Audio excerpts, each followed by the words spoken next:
everybody. Welcome to the big show.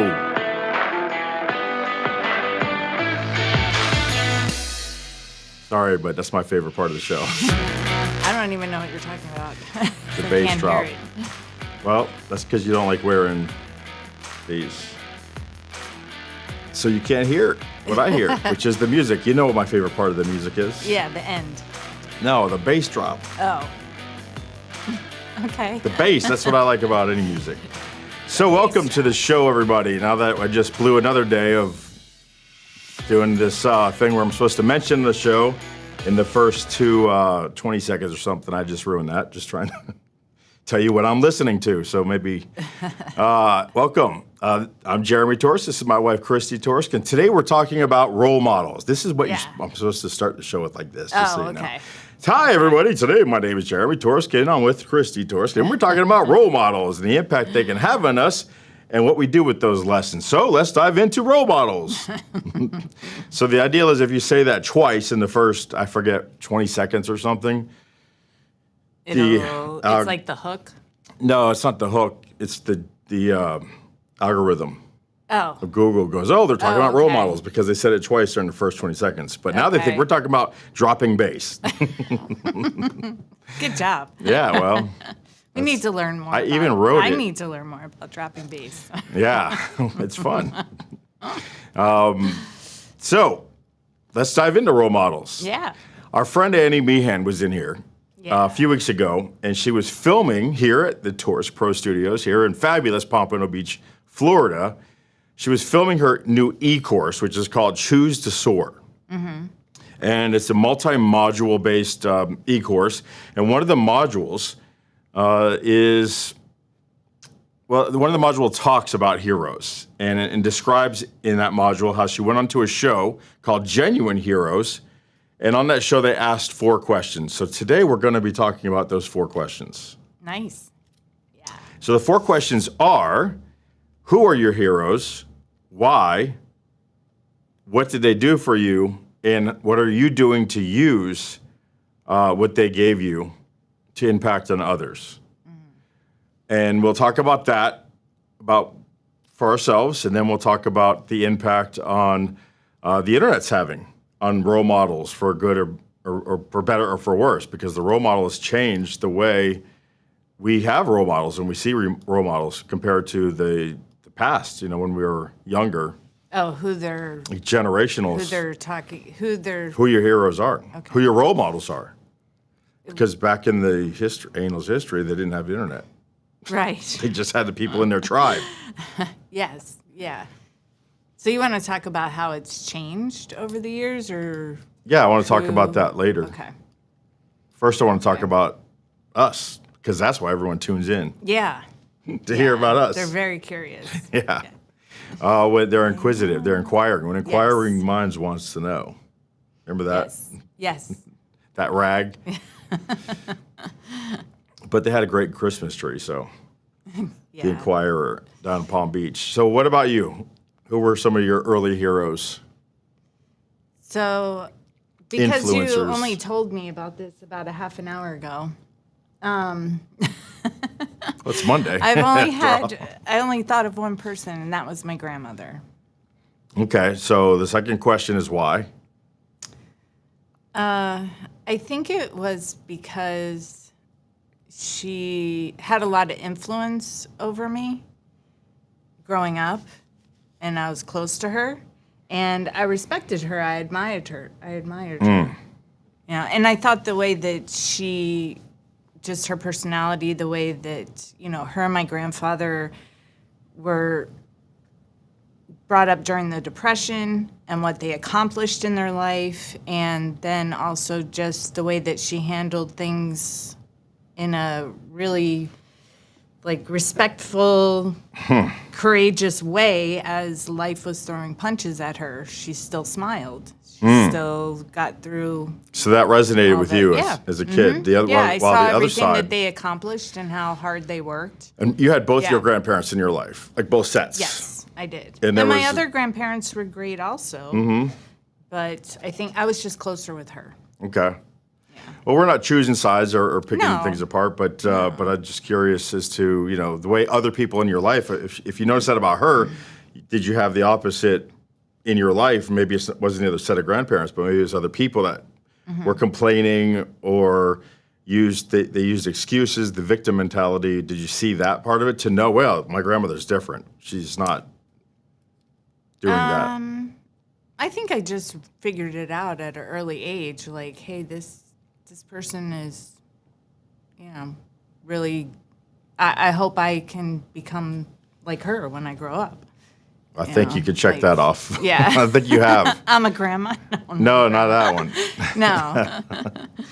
Not even close. Like, they were just very disciplined and organized to an extent, outside of what I was exposed to. So then different way. the third question is, what did that do for you? Did that? Yeah. What is that attitude that you've carried over that you saw and implemented? How has that served you? I think, I grew up in a very structured house, and there wasn't a lot of emotion. So it was very it was Matter of a fact. lot of negativity during the day. It was very structured. And although they also had structure, they still had fun. They still, had a social life, and no matter what was going on, they still just made everybody feel welcome and happy, put on a smile.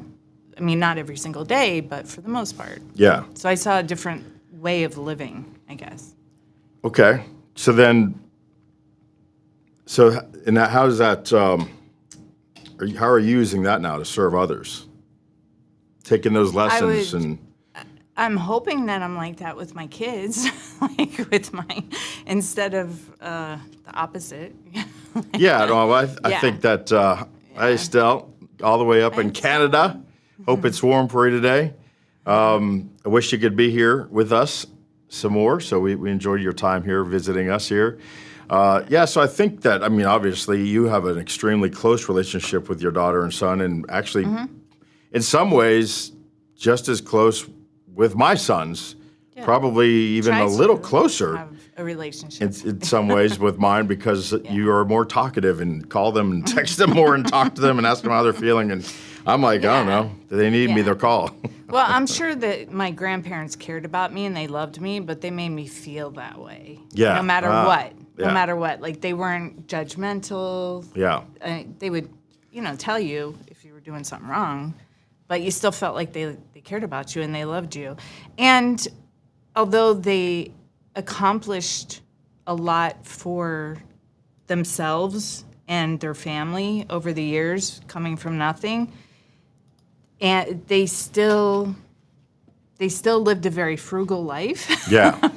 But we still felt love. Like when we would go visit them, we would get paper and pencils or something. Like something very simple, but they were so excited to give it to you. Like you just felt like they thought about you. Yeah. And, Yeah. it was That's very neat. practical type gifts most of the time, not always, but Yeah. And for the record, that was in Harrisburg, right? yeah, Harrisburg, Pennsylvania. Or they would come visit. But Florida. when you were really little, that's where you were born. And they would bring us, like the things they got for free on the airplane or something like that. when they came down.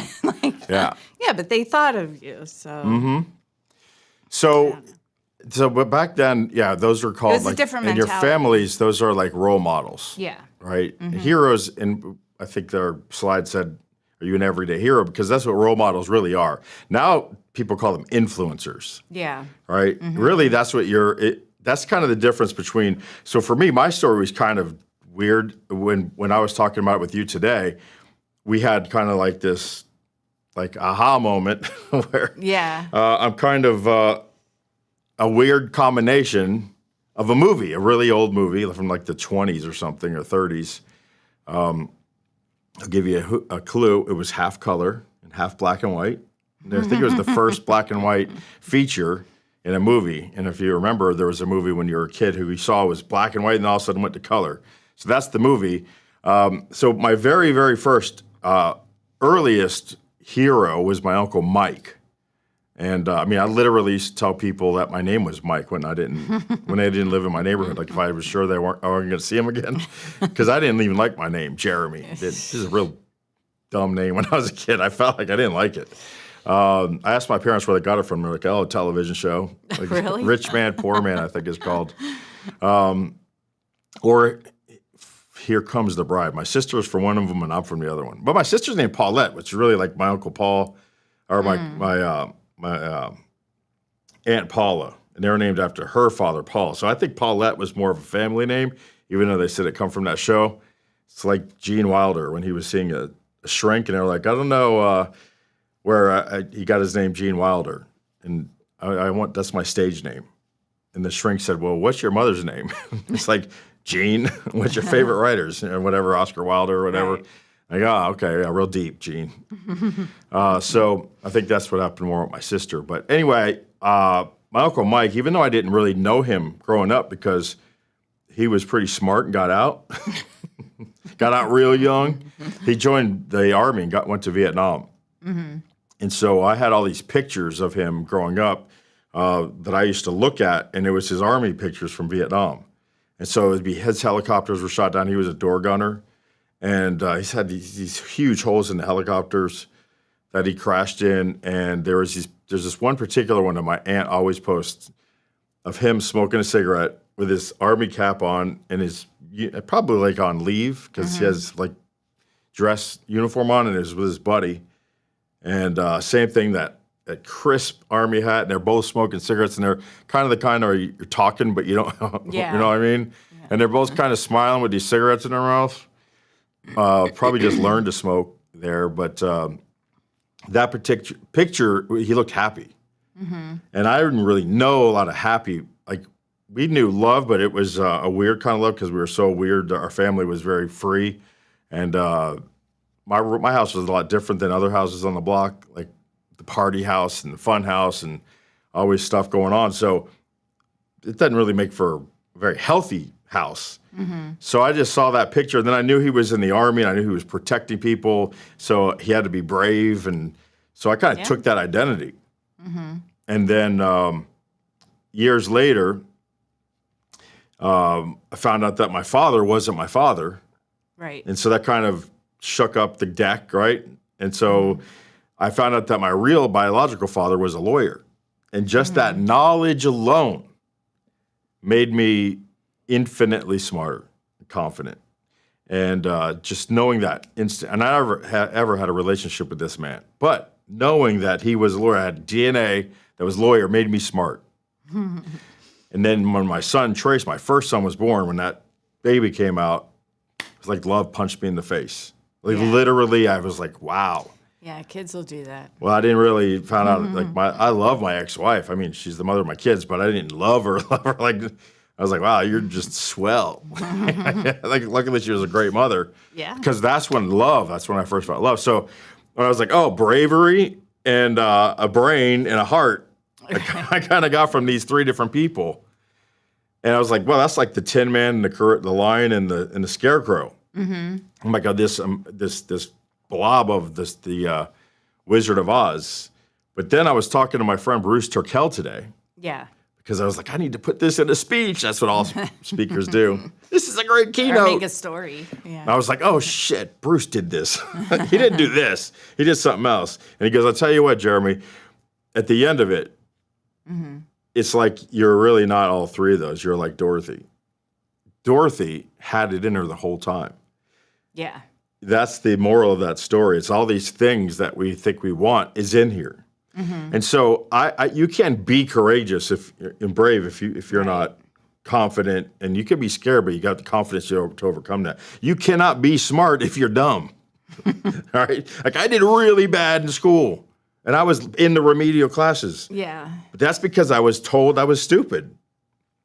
You know? And so I believed it. When I found out my father was a lawyer and I thought I was smart, I became very smart. But if I was really, truly dumb, I couldn't have done that. So it was in there. Right. But your limitations, right? They were much higher than I thought. Yeah. And then feeling that love, the capability to give love and to have love at that level, that heart that I never thought I had because we were brutal growing up. The fights that we had and surviving on the streets when you're homeless like that, you don't feel like you have a heart for a while.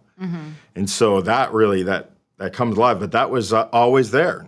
You know, I mean, if you're a serial killer, you don't just stop, Right. you know, not wanting to kill people because it's not in you. Right. You don't have that part of you. So it was neat to have this discussion today, coming up with this topic for this show. So I guess it goes back to what we were talking about yesterday or the day before. People remember how you make them feel. Yes. Right? So Yeah, they don't remember anything else Yeah. but how you make them feel. so if they're considered a role model or an influencer, it's because they're making you feel a certain way. In my opinion, They're right? resonating So, on something they're that needs inspiring you, touched. or yes, Yeah. So how now? Yours was your grandmother, someone in your house. Mine was my uncle, my son, and my biological father. Now I had other influences in my life that were bad, and my mother and father, the people who raised me, weren't bad people. They're amazing people, but they were not a good influence on me growing up. Like I wouldn't raise my kids the way, but it was a different time. All that it goes only so far, you know. You can't go back and change stuff, but you know, the alcohol and the drugs and all that kind of stuff and the sexuality that was in my house was very common, and so that could have gone very badly, and it has gone. It has affected my family in a bad way. It's, you know, a lot of people aren't here anymore. You know, people aren't here because of that. So you have good and bad in your immediate environment. But then when you step out and you start going superficial and looking at, especially when television came around, athletes, I remember Charles Barkley said, I'm not nobody's role model, but you are. You're impacting people. Yeah. And so to answer, you know, my own question on what am I doing with that stuff? And hopefully we've broken that cycle and my kids are brought up differently, but that doesn't mean they're going to end up any better or worse for that. They still develop on their own. Yeah, that's true. That's true. But I still think that if you have a role model and you want to emulate them in some way, they're going to have influence over you throughout the day or making decisions. Yeah. Or aspiring to be. If you keep them top of mind. And they form your principles. So principles are unbending, unwavering. Values will change as you grow. And for your company, they'll change as you grow as well. But principles are what make your decisions quick, like these embedded principles. So these days, geez, forget sports and TV. With this internet. Yeah, it's probably like social media influencers. With the crazy, with your kids. I mean, our kids are... internet was around for them, but they were kept from it for a while. But now when babies come out, they got a cell phone in their hand. Yeah. Right? Young, like every toddler you see at the restaurant's got an iPad because their parents got to keep them busy. So what they're seeing is going to influence them in a much different way than how, you know, so you get from your local environment. As a parent, I would think if I was in that situation, you try to control what they're looking at, what they're watching. Because it's going to be superficial. Yeah. Like your influences of mine were very deep. You know, family. So I guess it's good to be somebody else's role model or to live your life as an example.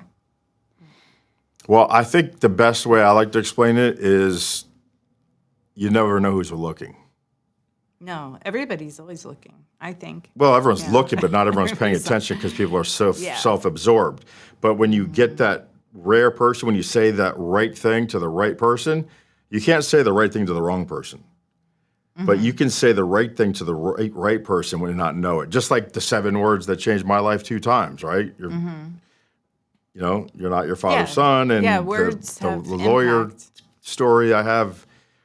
So if you're walking in your integrity and you're walking in that example of trying to keep that good face on like your grandmother, and she didn't possibly know that you saw that in her. Did you ever tell her? Yeah, I think I did. Oh, yeah, because congratulations. we were very close. She used to call me. I mean, then phone was long distance. Right? Yeah. So I think Long distance. we had like a set day. I think it was on a Saturday at a certain time. Yeah, the rates were the lowest or something. And she would call so that I wouldn't have to pay, and we would just talk about the week and what happened. You didn't have that my week. hack.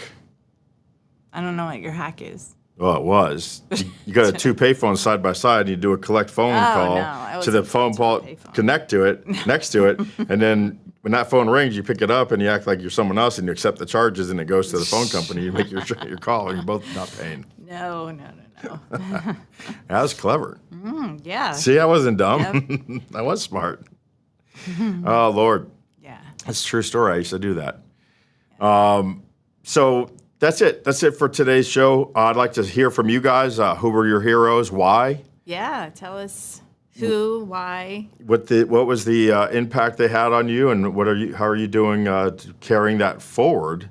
And I want to thank Annie Meehan for giving us the stepping stones. The idea. A little hint: if you get her show, if you get her module, that's step 5, and it's the stepping stones module. And I didn't really rip her off that much. It's a lot more into it now, but it was a great subject or topic. And it allows us to shout out Annie, professional speaker and author, Annie Meehan. Her information is in the description. So if you want to reach out to her, the way you spell her name is in there. But that's it for today. Tomorrow's Tech Tuesday, and we're going to show you some really cool updates that we've done on our Coaching Done Better platform. Well, the royal we, because Christy doesn't come with us on Tech Tuesdays because she'll fall asleep because it's boring for her. I'm technically challenged. Nah, I think you're just not into it. You're just not into tech. It's okay. I know enough. You do well. Survive. You teach me things from time to time. You taught Sometimes, me. yeah. Yeah, but it's the not Google like my stories passion. or the Google Earth thing. Oh, yeah. That was cool. It's We're gonna have that. Maybe we'll do that It's tomorrow not too. Google Earth. It's something else. It's Google Studios. Google Studios, yeah. Yeah, but it's about it takes the Google Earth buildings and stuff. Oh, see, I haven't even played around with it. I just Anyway, I don't heard even know about if that's true. You mentioned yeah, it to me. I just heard about it. Well, that'll be coming up either tomorrow or another day. But I think tomorrow we're going to do the Coaching Done Better upgrades that we've been doing. Yeah. I mean, it's really almost there. It's really getting very, very good. So I'd like to share that with you guys tomorrow live on the show. Get your impact. And by the way, we got some improvements here to the set. We've got some new lights. They're not new, but they're installed new in new ways. So hopefully, we're really crisp. Look at that. That's a green screen. You don't see that every day. So the studio capabilities, I think the coloring is a little off right now, but it might be our TV, but we got to play with the camera. But what do you think of the show? How's it coming? We'll be here all week this week, and we'll look forward to talking to you guys. Yeah. See you Wednesday. She'll see you Wednesday. I will see you tomorrow. And thanks for watching us. Bye, everybody. Adios. Wear a ghost.